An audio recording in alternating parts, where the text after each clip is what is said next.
Narito ang isang pagkilala para sa mga single mom na security guards, for today's topic by Kuya F. Santos. Dagdag kaalaman at munting kaalaman bilang pagkilala sa kanilang lakas, sakripisyo, at dakilang pagmamahal. Ang lakas ng ina, tapang ng gwardiya, ang buhay ng isang single mom na security guard.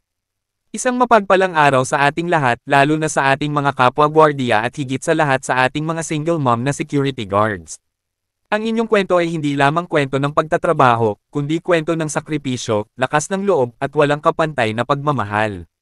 Ngayong araw na ito, ating kikilalanin at pagbibigyang halaga ang inyong papel bilang isang ina, isang gwardiya, at isang individual na may sariling pangarap. Una, ang katangi-tanging tungkulin ng isang single mom guard.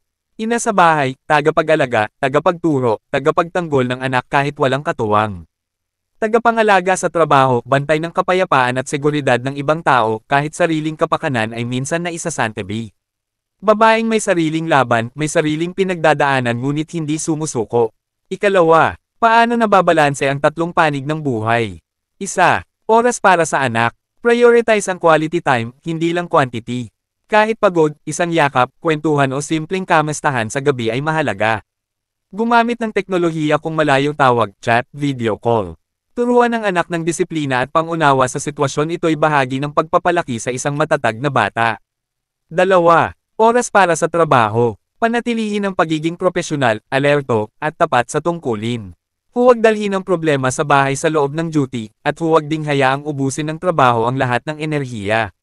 Maging ehemplo ng dedikasyon sa kapwa gwardiya, hindi dahilan ang pagiging single mom para mapabayaan ang duty.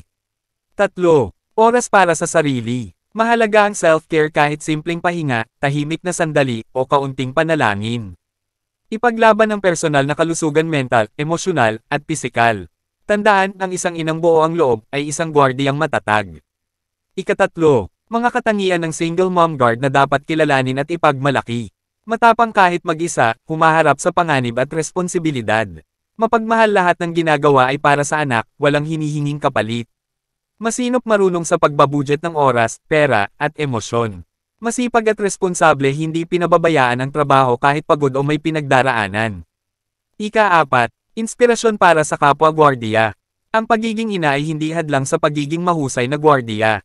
At ang pagiging gwardiya ay hindi rason para makalimutan ang pagiging ina. Sa bawat duty mo, bitbit mo ang pangalan ng iyong anak. Sa bawat pag-uwi mo, dala mo ang dangal ng isang gwardiya. Ikalima, mungkahi para sa employers at kasamahan. Bigyan ng sapat na konsiderasyon sa schedule kung maaari, lalo na kung may batang inaalagaan. Ipagmalasakit ang kapwa gwardiya. Ang pagiging single mom ay hindi kahinaan kundi karangalan. Kilalanin ang kanilang kontribusyon hindi lang sa trabaho kundi sa lipunan. Pangwakas, sa ating mga single mom na security guards, saludo kami sa inyo. Kayo ay tunay na bayani sa tahanan, sa trabaho, at sa buhay.